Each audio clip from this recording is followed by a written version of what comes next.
সাবেক আইনমন্ত্রী আনিসুল হককে গ্রেপ্তারের পর ব্যাপক জিজ্ঞাসাবাদ করা হচ্ছে। তার কাছ থেকে গুরুত্বপূর্ণ তথ্য পাচ্ছে পুলিশ।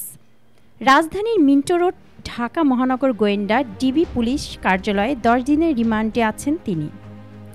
জিজ্ঞাসাবাদের সময় হত্যা মামলায় গ্রেপ্তার করা হয়েছে শুনে মুচকি হেসেছেন আনিসুল হক। তিনি সুপ্রিম কোর্টের অবস্থা জানতে চেয়েছেন তদন্ত কর্মকর্তাদের কাছে। কারা নতুন করে বিচারক হিসেবে নিয়োগ পেলেন সে বিষয়েও জানতে চান তিনি। সংশ্লিষ্ট সূত্রে এসব তথ্য জানা গেছে।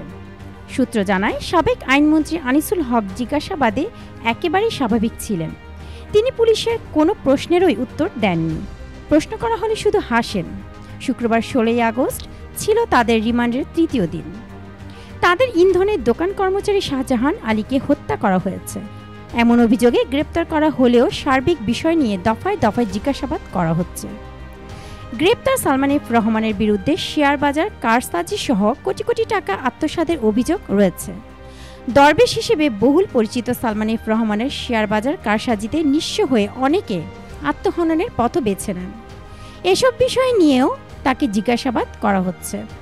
একই সঙ্গে তার বিরুদ্ধে বিভিন্ন সময় ওঠা আর্থিক দুর্নীতির বিষয়ে মামলার প্রস্তুতি চলছে।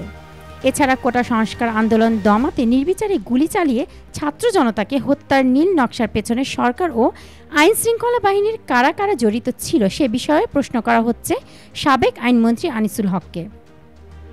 তাদের বিরুদ্ধে থাকা অভিযোগ লিখিতভাবে উপস্থাপন করা হচ্ছে। তবে সালমান এফ রহমান ছোটবেলা থেকে পাকিস্তানে বেড়ে ওঠায় বাংলা পড়তে না পারায় আনিসুল হক তাকে অভিযোগ পড়ে শুনিয়েছেন। ওই সময় সালমান এফ রহমান বলেন তিনি এ বিষয়ে কিছুই জানেন না।